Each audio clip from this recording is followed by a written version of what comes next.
Assalamualaikum warahmatullahi wabarakatuh.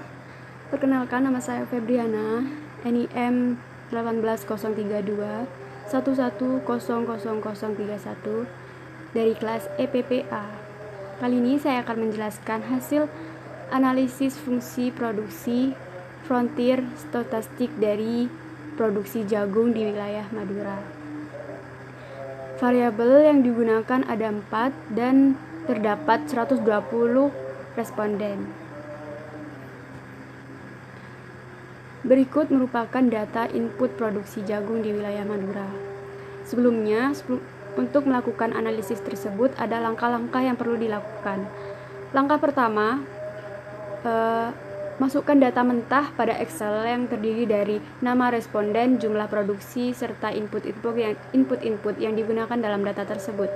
Yang kedua, setelah melakukan pendataan di Excel, kemudian mengganti nama responden menjadi nomor responden serta dimasukkan jenis data yang kita gunakan. Jika data yang kita gunakan adalah cross section, maka kita tulis sama dengan 1 untuk jenis datanya. Langkah yang ketiga, selanjutnya data tersebut dilogaritmakan atau dilenkan. Len itu adalah singkatan dari logaritma natural. Langkah yang keempat, data yang sudah dilogaritmakan disusun dengan 6 digit di belakang koma. Kemudian, langkah yang kelima, setelah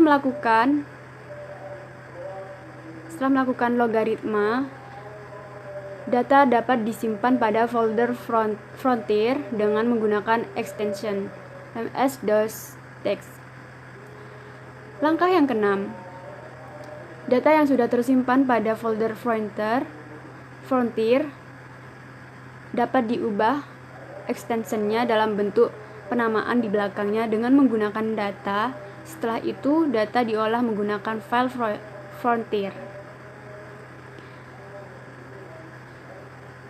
Berikut adalah data responden yang berjumlah 120 responden. Data tersebut adalah hasil dari analisis frontier yang sudah dilakukan menurut langkah-langkah yang sudah saya paparkan sebelumnya. Di sini saya akan menjelaskan estimasi fungsi produksi Chops-Douglas frontier stokastik jagung di wilayah Madura.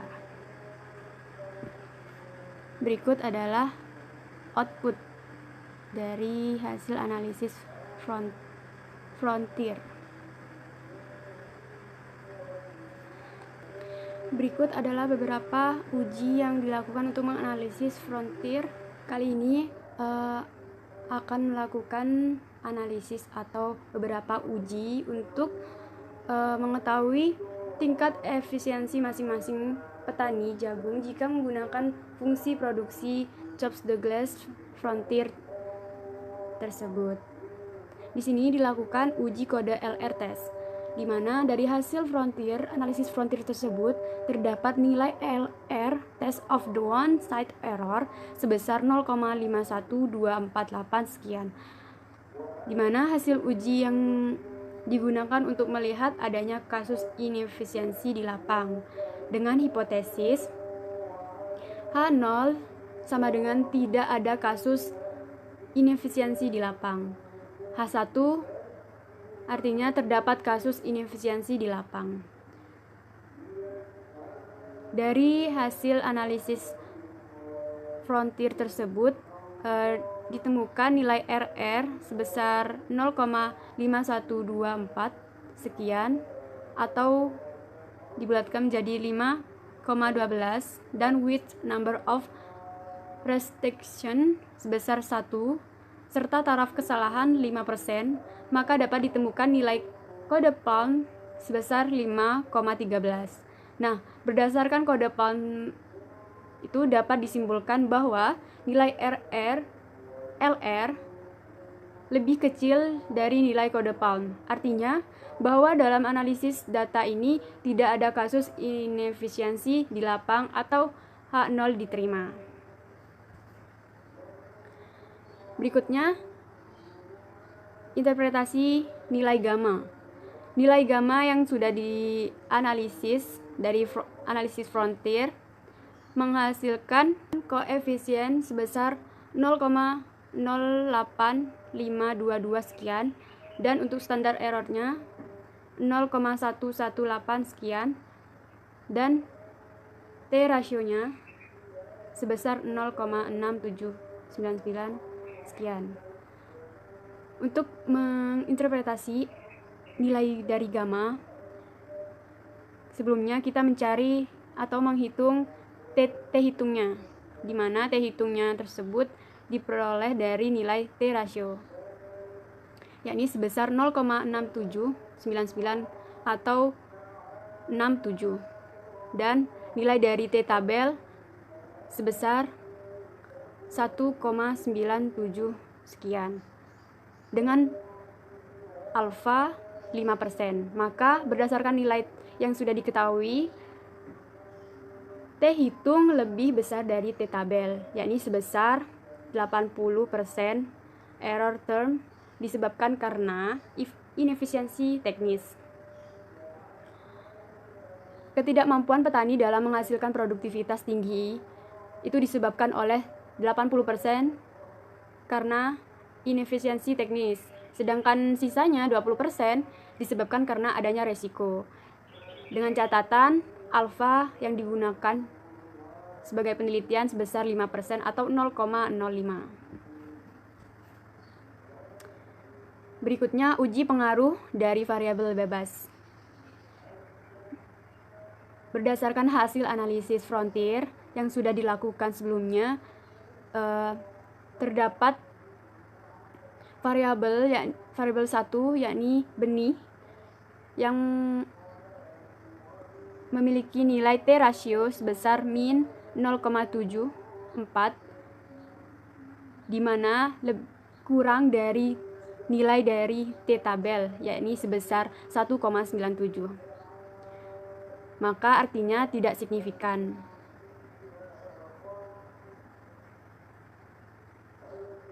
Nilai beta tidak berpengaruh terhadap produksi atau input X1. Atau bisa dikatakan benih tidak mempengaruhi peningkatan atau penurunan dari produksi jagung tersebut. Untuk X2 atau tenaga kerja, nilai T rasio diperoleh sebesar 2,46, yakni lebih besar dari nilai T tabelnya sebesar 19,7, dinyatakan signifikan, artinya nilai beta berpengaruh terhadap produksi atau input X2. Dengan kata lain, tenaga kerja mempengaruhi peningkatan atau penurunan produksi. Jika nantinya X2 ini akan dinaikkan sebesar 5%, maka output akan meningkat sebesar 0,15%.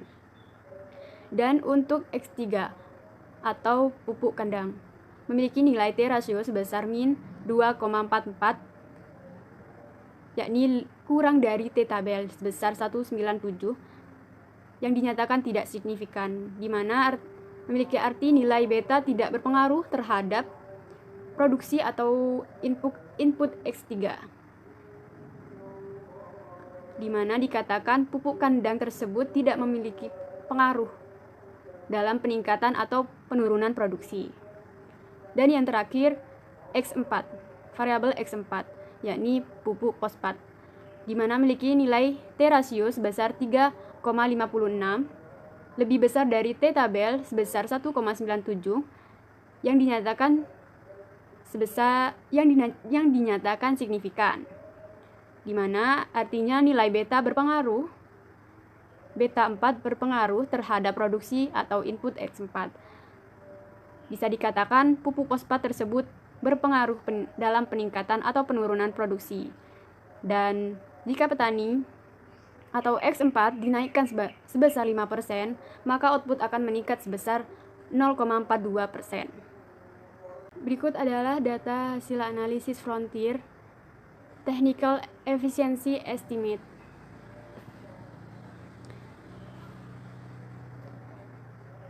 Uji efisiensi. Berdasarkan dari data 120 responden, jika dilihat secara keseluruhan melalui data mean efisiensi, yakni memiliki nilai sebesar 0,7 4.881 sekian yang dinyatakan tidak efisiensi. Terdapat responden yang mempunyai nilai tingkat efisiensi terendah dan tertinggi, yaitu responden petani jagung tertinggi jatuh pada responden bernomor 65 yang memiliki tingkat efisiensi sebesar 0,93, yang artinya bahwa pada responden ke-69 ini secara teknis dikatakan efisiensi.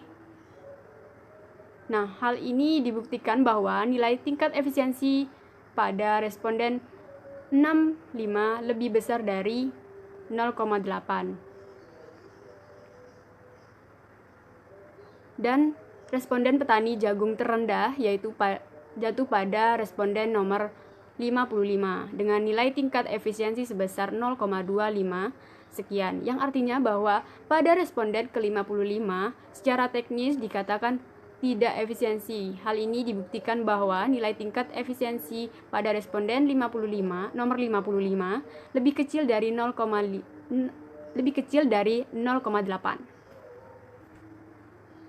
Kurang lebihnya mohon maaf. Wassalamualaikum warahmatullahi wabarakatuh.